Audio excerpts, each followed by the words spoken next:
Hello and welcome to another episode of Literary Gladiators, the show where we discuss and debate literature in all of its forms. If it's written work, it's game. Let's meet the panel. I'm Ari.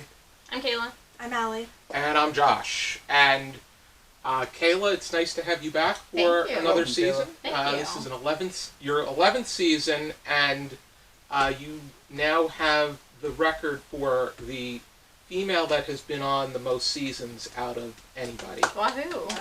Wow. You are also in 6th as far as the most seasons, period. All right. Are Oh, I'm concerned. going to kick everybody out so that way I can be number 1. Try all you may. And for the very first time, we have a brand new participant on here. She has an amazing resume. Oh, thank you. And she is a high school biology teacher and an adjunct college professor in science as well.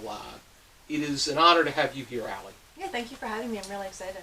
Already, anything that you think that people should know about you, or you have any secret talents? I don't have any secret talents, no. Mm-hmm. But in terms of like reading style and everything, I like to read a lot of different genres, pretty open to everything, so yeah, pretty broad reader. I know that you like horror, like Stephen King and whatnot, and you also enjoy more complicated works too, like Myth of Sisyphus. Yeah, that was a great one I read recently. I got to get to that one. Yeah, that's so good. We read The Stranger a few discussions ago. That's one of my favorites. Yeah, that's a really great one. Mm-hmm. But today we're going to be going over, we're revisiting The Shallows by Nicholas Carr. This was one that Ari especially wanted us to revisit, and I was actually not on the first discussion when we went over it in season 10. That's part of the reason I wanted to do it again, because I wanted your opinion on matters. Mm-hmm. And it's a rarity that I'm on basically every discussion except here and there something like it. Yeah. I've sat out of some manga, but I think, if I remember correctly, this was initially Sarah's choice. it was initially Sarah's choice. Yeah. And I have a lot to say, and so let's kick off with your discussion starter. Ari. So the discussion starter is a question. And it's a question that basically surrounds the whole point of the book, which is about what is technology doing to our brains versus what are our brains doing for technology. So that's kind of the general direction that I want to start in, is what does this book talk about, and what is it exemplifying when it's coming in the direction of our brains versus technology, to start off with? I think that's a good question because, based off of the approach that I took going into this, I thought it was going to be more about what is the internet doing to our brains, but it was a lot about the internet itself. I saw it very internet-centric rather than person-centric. I don't know, did you read the updated, the 2020 version? I did not read the updated version. You read the no. 2020? Okay. The afterword is really, because how quickly technology is growing, it really I think that probably the afterword carried a great deal of weight as far as the impact of the book is concerned. I'm assuming the afterword was only for the updated version. It was only for the So, I mean, the way technology has increased, especially during COVID, you can imagine how much, and that's kind of why I wanted to, I actually did not know about the update, but I kind of wanted to revisit this work because when we last did it, I believe it was pre-COVID. Yeah, the original book was released in 2010. Yeah. So, but I mean, our last discussion of it was pre-COVID also. So I wanted to come up with a discussion for this because I wanted to look at how technology has changed even in the last 5 years, and does the book still relate well, or do we think there's stuff missing now because time has passed? I definitely do think that stuff is likely missing because technology has changed so much. However, I think that the contents of this are even more relevant than they were when this book was originally released, because we've become so much more dependent on technology in the last 15 years. Yeah. I think that the part that really struck me was the way that internet use physically changes your attention span and your ability to concentrate and focus on certain tasks. I personally have noticed that in my own personal life. I can't sit down and read a physical book. I read all of my books either digitally or through audiobook.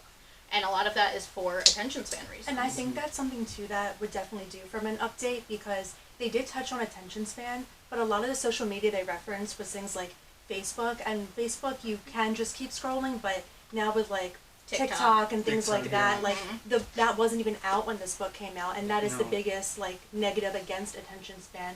So I'd be curious to know like how he feels about that and like more research. Yeah, absolutely. Yeah, and like stuff like YouTube Shorts also coming out recently. Like any like short form. anything that's like 3 minutes or less is designed for the purpose like of the time that we live in now. Yeah. And anything more than 3 minutes, and it's really hard to keep attention on that. And I think that really, I kind of call it like I work at a school library, so like I kind of have little terms for things to help me get through the day. And one of the things I mentioned is like the 3 minutes, where it comes to like the kids can focus for 3 minutes, and if it's any longer than that, you're gonna have to like put them back on task or something like that. You have to check to make sure they're still on task. That's as long as a short can be. Exactly. 3 minutes, That's where I was synonymous with that. But this came even when the Afterword came out in early 2020, and I want to say it was actually before March that I think it was the early part of the year, but TikTok was not. I don't think he mentions it, and because it wasn't incredibly big it was growing, but it's gotten huge since then. Now you have Book Talk, you have Bookstagram. I mean, and the government's getting involved in all this too. So I mean, obviously it got big enough. But a general question that I'd like to ask everyone here is this book outdated, or do you think that this book still nails the points well, but it just, there's new apps coming out that the same stuff still applies to? I think that it still hits the nail on the head in a lot of ways. I do think that technology has changed so much in the last 15 years that it definitely does need like a closer kind of rehashing of it, but I think that the points he makes still stand. I agree. I think the points definitely still stand, even though there's a change in the air when it comes to technology. I don't think it's necessarily outdated, but I was curious what Allie and Josh, what you guys think of it. Yeah, I don't think the information's outdated, but I think, ironically, almost the format and delivery is outdated. The book was a lot more than what the title promised, which, if you're not expecting that going into it, might be a little annoying. I liked all the content that was in there, but there was one whole chapter just on like the history of the written word, and if you're not expecting that, that might be a deterrent. So I think the information is current, but if you wanted people now to read it, especially younger people, I think a lot of the key points could have easily been just a longer essay, or maybe just a shorter, tight-knit book. Yeah. I very much agree with a lot of your points, Allie. I think that because I did go into this expecting more about this being what is the internet doing to like our brains. More psychological. And it kind of leads up to that rather than just sending it to you immediately. If it sent it to you immediately, then it would probably be as short as Allie is suggesting. Yeah, as Allie mentioned, it does touch up. It starts by the different modes of technology. It talks about the creation of how we measure time, and I saw a lot of remnants of world history class back in 6th grade, because I remember going over the Christian monks and how they were very time-centric and disciplined, because their belief was that God frowned upon the wasting of time. And then just how different modes of technology made us really change the way that we think, because you start with storytelling, where you had to actually remember the stories. But then once you were able to write them down, as much as that is a great medium to have, it really made a difference in the way that we operate mentally. And then then radio, then television, then you got to the internet. And now you have the more convenient modes, like the smartphone, which Streaming. just really blew up, especially since the creation of this book. As far as, I think that all of this would be relevant, but I do think that Nicholas Carr would benefit from maybe writing a different version every 10 years. Yeah, to keep up with like Yeah, technological because he's updates. 65, or he'll be 66 this year. It is possible he might be in the process of writing a new one. I don't know. I didn't hear any information about that, but I feel like definitely. I don't think it's necessarily outdated. I think the point still stands when it comes to internet. But I think the two things that I say about this book that I said before is that it's more. It's going more in the direction of like talking about how to get to this point and then what this point is, and rather than just a direct to the point description. And I think that you really need to be like interested in the subject in order to read the book. Like I'm very interested in the subject, but like I think these days, like I was mentioning about the 3-minute rule, I feel like the target demographic is, or I would assume is the target demographic, is not going to have the attention span at this point to be able to read something like this. So I would agree with, or it sounds like what Josh was saying about a essay or a small book, compressed book, that would probably be better, I think, if you were to republish it. Allie's was the essay. That was Allie's, okay. But I think that, because on the topic of the essay, though, it reminds me of The Uninhabitable Earth that was written. It was written in a similar way, but this was better than The Uninhabitable Earth, if it's the right title. But what I noticed is that everything here was just paragraphs of written word. There were no graphs, which I think would have been, like graphs and charts, I think could have been beneficial.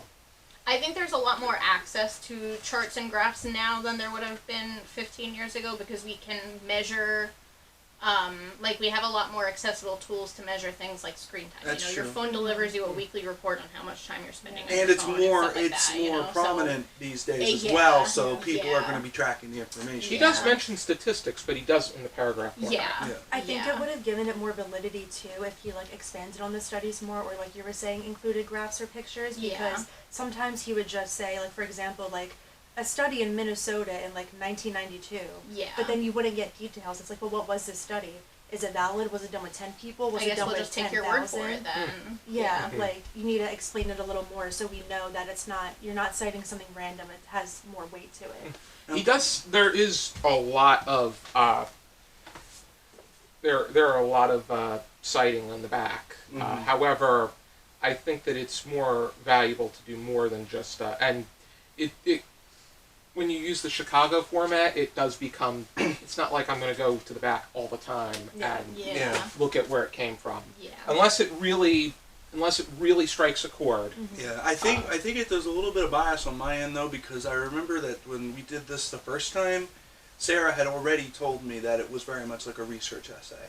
Not, I mean, it's a book, but it's a research essay. I think knowing that going in, I knew what to expect. But I think if you just pick up this book and you, oh wow, what is the internet doing to our brains? And you open it up and read it, it's not going to be what you're expecting. So I think like this is a book that's good if you're sharing it with other people, saying like, hey, this is a research essay, but it is very fascinating. It has a lot of good things in it. But to just pick it up in a bookstore wouldn't necessarily be the route I would take for this one. I think the content, I think the initial content is grabbing, but whether or not I wasn't in a rush to read it. You could say that much, but I did get into it, and I think that it did have valuable information, but it was not. The title could be misleading. And I think it could have been like you guys mentioned with the graphs and organizers and stuff. I think presentation-wise, I prefer when things are written out for me, but I know some people also like images and stuff that would help with the research that they're doing. But there was information that got to me though, like the fact that when they had the updated version, at least we spend at least 50% of our time in front of a screen, which is quite horrifying, but I can believe it. Because between looking on our phones, going on the computer leisurely, working, Yeah, I work on the computer almost all because day. I can offer like some like interesting insight into that as like somebody who works at an eye doctor's office. Myopia, which is what most people have with their eyes that cause them to wear glasses, is like a national epidemic because we spend so much more time looking. Our eyes are designed to be looking far away at a distance, but we spend so much more time looking at the close up now that it is physically affecting our eyes. It is lengthening our eyes so that more and more people are myopic. Yeah, and after reading that part in the book, I was asking a few of my students, because I forget what year they said, but they cited it where, like, in the early 2000s, the average teen spends, like, 12 hours a week on the TV or something. And I asked a few of my students, and the average screen time, and they're all in high school, a day, just on their phone, not including video games or TV, was 14 hours of screen time on their My phone. cousin is like 19 and she spends like 12 hours a day on her phone. so Yeah. that means you should day. be getting 8 hours of sleep, but that's not always a guarantee. Yeah, Yeah. no, not especially in high school. I mean, I could believe that you spend only a few hours away, waking hours away from the screen. That wouldn't shock me. That was kind of a test that I did when I was preparing for this session, knowing it was coming. I decided I'm on Discord a lot because I do video game stuff and stuff. So I was on Discord and I decided, hey, I'm gonna step away and see what a break looks like. And I still found myself going back on occasionally to the screen, like to update something. Like it becomes like just part of your everyday existence at this point. And it does find, because I'll do the same thing. Like, I spend a lot of time trying to get down my screen time, which isn't anywhere near 12 hours, but it's enough that I feel guilty about it. Yeah. And, like, I find myself, when I put my phone down, I'm, like, itching to get back to it. I'm not doing anything important on my phone, but I find myself, like, itching to pick it back up. I and tried check that something. too, like trying to use it less, and I did get my screen time down, and that felt good. But I tried a few times leaving my house without my phone when doing regular things, and I genuinely felt different, and that was scary. Like Yeah. not Yeah. having, in a good Yeah. way, like I felt a lot better, but the feeling was so dramatically different. I was like, that's really telling and scary that Yeah. I feel this different just leaving my phone at home for a few hours. Yeah. When I used to go to camp in the summer, I didn't really have my phone, or if I did have my phone, I was only able to use it once or twice a week. But like once, that was back in 2012, 2013. But like once you got closer to 2020, and I got a smartphone. Then I started using it all because I took a very long time to get a smartphone, as Josh probably remembers. But once I did, it was really hard to stay away from the screen. And now, like 2025, where I work, I have to be in front of the screen like the majority of the day because I'm checking out books or I'm doing stuff on the computer. And then when I'm at home, I'm watching TV or I'm on Discord, like I mentioned earlier. And it makes me feel like the time that I go for walks or when I walk to work or when I come back from work, that time is more precious than it ever has been before because the screen time has become so regular that we take the times that we are actually doing something without a screen for granted, or at least I do.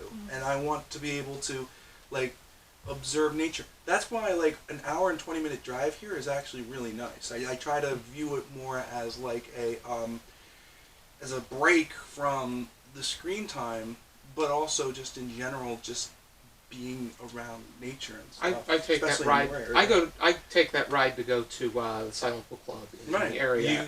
Yeah. And it is a nice ride. It's the longest ride, but it's a nice ride, especially the way back. And you would think Especially that the way back, yeah, because of the traffic on the way there. the traffic on the way there is Brutal. forget it, This but- is a Friday afternoon we're talking about. But I mean, I'm also guilty of spending more time on the screen, and I find ways to incorporate the screen time into. I'm guilty of that as well because I'm starting to utilize Instagram more and being that kind of person that I like to eat, and I wouldn't be the kind of person that takes pictures of what I'm eating, but because I think it equates to bringing attention to my silent book club visits through literary gladiators and making it attention worthy, then I'm using my phone. But And another scary thing that I realized is that I used to be on Facebook all the time. Nowadays, I'm lucky if I'm on Facebook more than once or twice a week.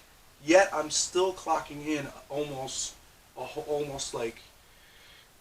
every minute that I'm awake. If I'm not driving or if I'm not doing something like exercising or something, I'm on a screen, and none of it's Facebook, which is even more scary if you think about it, because you would think it's just the social media apps that would consider screen time, but in fact it's any use of any screen. And the Shallow specifically talks more about the internet, but what I think it was Kaila, what you said about the myopia. Yeah, myopia. Yeah, myopia.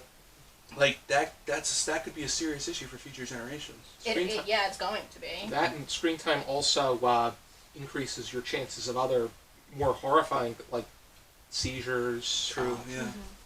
I Migraines. Migraines is true. Person behind the camera, thank you. I think, I don't know, I'd have to look up, could it be Parkinson's as well? And I believe it. could be Alzheimer's, dementia. I'd have to do more research on that, though. Mm-hmm. I think the book was saying that it's worse to be on screen time when you're younger, because then you can develop those things when you're older. But if you're already older, the screen time is actually more useful, because it was saying that it overloads your working memory. I do remember it said Which, that. if you're already older and have Parkinson's or Alzheimer's, that it's actually better for you, because then it keeps your brain more active than it should be. It's like a stimulant. It works like a stimulant. Yeah, but that's only if you're already down that path and Yeah, there. it's exactly like a stimulant, because stimulant works if you have a certain condition, but if you don't have a certain condition, it just makes things worse. Yeah. Mm-hmm. I think that it also is honest about the horrifying intents of what the internet is looking to do, and how it's intentional rather than just looking to in order to make honest progress rather than have your own malicious desires, because they do point out that we ourselves are we're like little lab rats to their experiment. Page 117, I wrote something down. I'll quote it for you. The net also provides a high-speed system for delivering response and rewards. Positive reinforcements, in psychological terms, which encourage the repetition of both physical and mental actions. When we click on a link, we get something new to look at and evaluate. When we Google a keyword, we receive in the blink of an eye a list of interesting information to appraise. When we send a text or an instant message or an email, we often get a reply in a matter of seconds or minutes. And if we don't, that's when anxiety kicks in. Not to interrupt your quote, but that is something that happens. As Ari said in the 3rd edition. When we use Facebook, we attract new friends or form closer bonds with old ones. My footnote is, sometimes when they talk about politics, it drives us away. When we send a tweet through Twitter, we gain new followers. My footnote to that, 10 times worse than Facebook. Yeah. As far as extreme posts are I concerned. I never use Twitter. Had it for 45 seconds. When we write a blog post, we get comments from readers or links from other bloggers. The net's interactivity gives us powerful new tools for finding information, expressing ourselves, and conversing with others. It also turns us into lab rats, constantly pressing levers to get tiny pellets of social or intellectual nourishment. I vaguely remember that line, yeah. That whole area of the book, and the impact of Google. There's a name for it. The Church of Google were the ones that really stuck, and the Afterword, of course, really stuck. I gotta pick up that new edition. I'm gonna do it literally. I'm gonna go off camera, go on Amazon, and just buy the new version. And then by the time I get the new version, there'll be a 3rd edition out. The original version was white. This one's yellow. But yeah, I have the white one at home. Then it also, right after that, talks about the how it is, especially for teens and young adults that really their biggest craving is looking to fit in. And I would say anywhere from third grade until maybe some point in high school, definitely at least till eighth grade, where the top thing that they crave is wanting to fit in and being visible and in a positive way. And going into that, and also with another segue about what we were talking about with going online a lot and screen time, at my school we have a program that a lot of schools don't have. It's for middle school, and it's called Digital Literacy Program. It's a class where we teach the kids about artificial intelligence, and we talk about screen time, we talk about apps, we talk about all different things that you can encounter on the internet. And I just happen to be in a very, very good public school system, but I would say the majority of schools do not have a class like this, and I think that it is something that, as we move forward, I think it's going to be more and more prevalent to have some kind of learning development when it comes to all that kind of stuff, because not only would it affect it, like, literally, but also, like, mentally as well. Okay, first of all, tell AI to go do my dishes and take out my trash. Exactly. I think that was something I wanted to touch on, was like how we think AI plays into. Stop stealing art. Yeah, well, yes, obviously, but like the access to information that we now have with AI just heightens the effects of this book so much more. Yeah. Like, you want to talk about instant gratification, ask ChatGPT literally anything, and you have concise, consolidated information. You don't even have to sit through Google anymore. Mm-hmm. Like, I know I'm sounding like an old person here, but...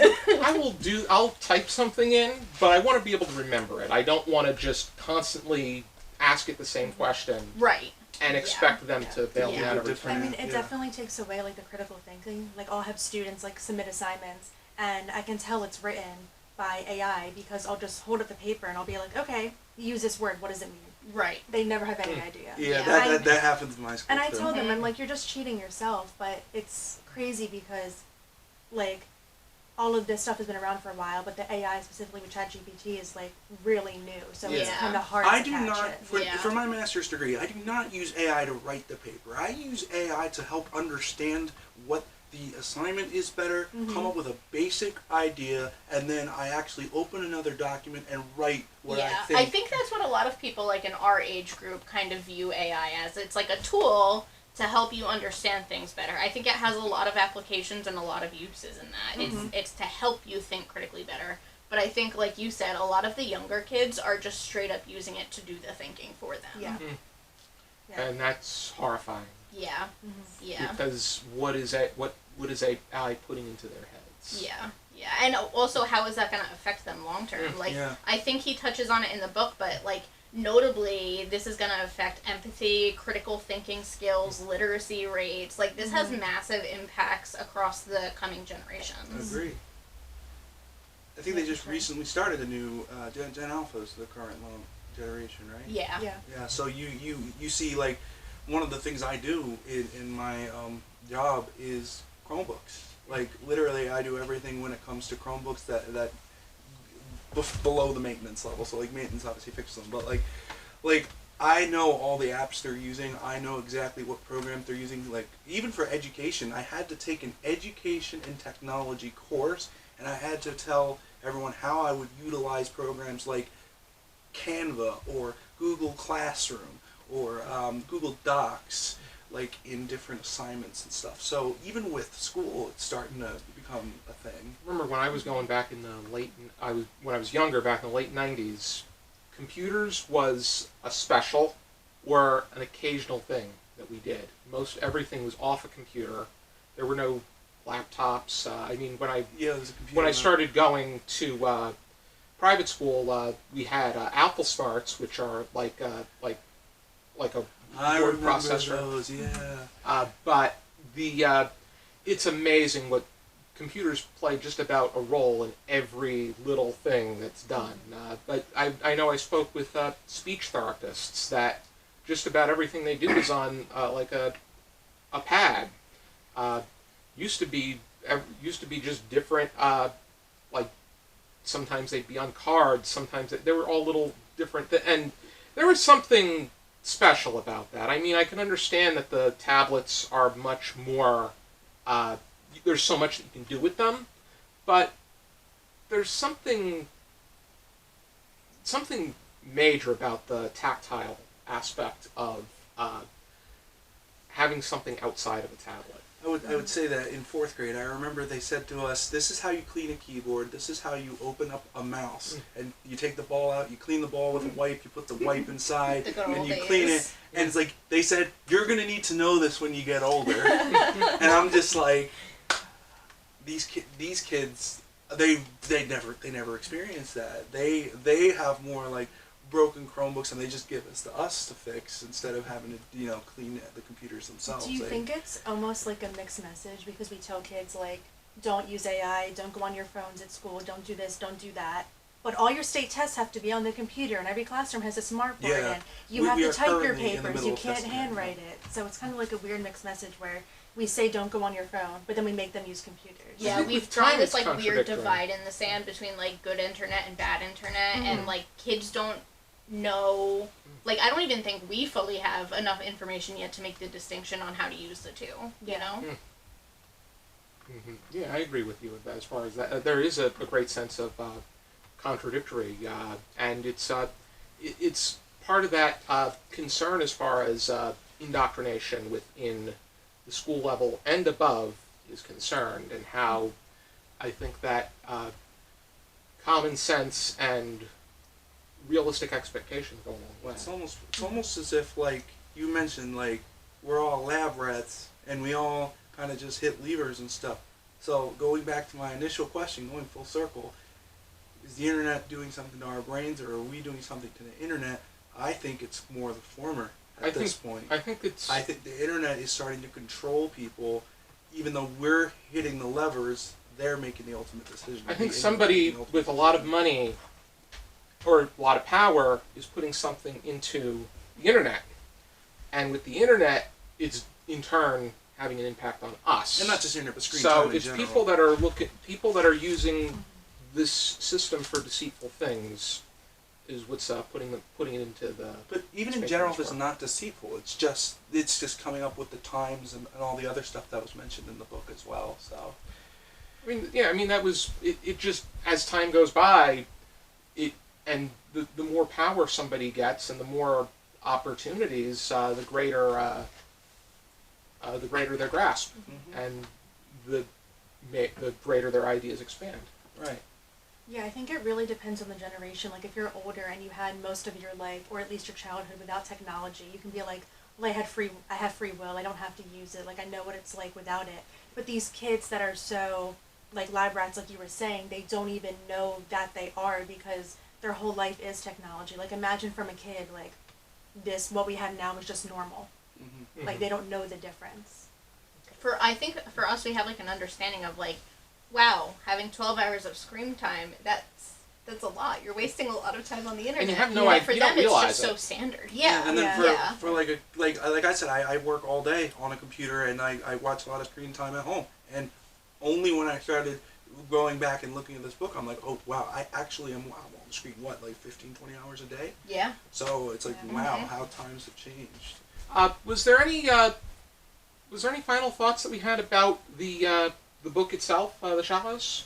Anything we didn't touch upon? It is very much, as I mentioned earlier, a research-based book. I think it's important to reiterate that because for anyone who might want to read this book at home, it is not just a stroll in the park. This is factual information, and it's very much put as if it's set up by research. However, as Josh said, the research is extremely intriguing, and to take the time to read it, even if you don't do it all at once, but if you just read it in maybe a section at a time, just do that, and you'll get all the information. Doesn't matter if you have a It short is very attention heavy. span. It's a very heavy book. It's worth the read. It's got excellent content, but the way it's written, you may have to space it out a bit. I would say that's about. I would say that's pretty accurate. It's not something you could really zip through Mm-hmm. properly. Kayla, Allie? I think that if not through this avenue, if this book is maybe not what's up your alley, it's not really what's up my usual alley. I'm not really a nonfiction girl. But I think that the content in it is worth examining regardless and applying what you're able to your own life to make you think about how you utilize and view technology a little bit more. Yeah, like I think even if you don't like this specific book or you're like, well, I'm not a reader, I don't read this stuff, as long as you're interested in the topic, then maybe do other research. Like you don't have to read just this book to learn about this topic. There's other things you could read, other things you could look at on the internet, but if you're interested in this topic, like I think it's worth reading, but there are other avenues if it's not like your preferred method. Yeah. I agree with that, and I think that I mean Nicholas Carr is an English major, and he wrote for Atlantic was his that's where he contributes. But I would say that taking a little bit from everybody, I do think that this was, I think the information that was brought upon was very insightful. It wasn't necessarily exactly what I was expecting, but it's information that I'm going to remember, and it really, I'm glad that I came across it through here because it gives me the building blocks to my thinking and my perspective as far as approaching different topics in this category of concern. But how would we rate this? 0 to 5 stars, half stars permitted, Ari? So I'm going to ask your permission if I can do a special grade because I think I gave this 4 stars last time, but I want to give it an incomplete because I haven't read the afterword yet.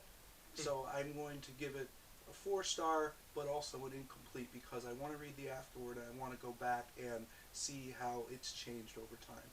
Yeah, I think that I Add can. the new version. Yeah, so I think I can. For the original version, okay. I still give it 4 stars. The new version would be incomplete. Okay.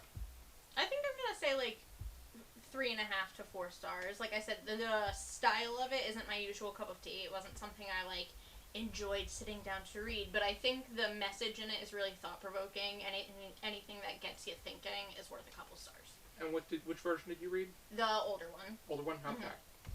Allie? Yeah, nonfiction I normally don't rate because it feels weird. I was rating like facts. But for this, in terms of the way it was written and the delivery, average 3-star. But in terms of how it made me think and what it did for my life almost, I would say 5 stars. Because after reading this book, it made me put screen time limits on my phone. So each app now is limited. My phone shuts off every day now between 5 and 9. Like it really That's what gave happened me when I that first read the push. book. That's Like it actually I made commend me you for your I do would a big discipline. share change. you. Yeah, like Instagram is limited to 10 minutes a day. So like it actually did make me change. So that part 5 stars, but like the actual book itself 3. Okay. Yeah. I'm going to give it 4 stars because of the. I think that it takes a while to warm up because I'm going into this wanting to know about what the internet's doing to our brains, and that information was very insightful. Not to say, I think the reminders about the inventions of time and the book and whatnot. I think that it was a nice reminder, but I do think that it was. It did seem to stray away, and it also, as far as the writing style was concerned and the delivery, it was a bit heavy, and in a way that it didn't have to be. But I think that the graphs and the charts and just being able to organize it so that it stuck out more, kind of like with when we went over Soda Politics back in season 7. Now that was just me though. Out of when Larry had to drink the sugar water. Yes, that when Larry had to drink the sugar water. But that's what happens when you don't finish the book. But yeah, it was that one really, and the chart, because of the way that the information was organized, really stuck out. And I think that certain bits of information, I was able to arrange it in my head to the point that it did stick out, but still, it was, I think that it was good, and I think that it would benefit from being updated every 10 years. And like I said, this is a book you absolutely want to purchase because you don't want to just rent it unless you're a person that goes to the library like all the time. You want to purchase this book and just read it over time rather than rent it, have it for 2 weeks, rush through it, and then bring it back. Mm-hmm. Yeah, for sure. Already done. If you are interested in reading this book, here is my copy. I got the updated version with the new afterword. This version, he doesn't change anything from the original 2010 version. He just adds an afterword that came out in 2020. Can I see that, Joe? But yeah, the cover is yellow on the new one, that, like Josh said. But I got to read the afterword one. I'm gonna go purchase my own copy of the new version. And this is quite interesting. It starts to turn blue with our brain. It's kind of like the shallow end of a swimming pool. But I want to thank you guys for tuning in, and I want to thank Allie for joining us here on the Literary Gladiators panel. Yeah, thanks for having me. Yep. Our pleasure. It was a Welcome. delight to have you on board. Be sure to join us next time on another episode of Literary Gladiators. For now, Keep reading. keep reading.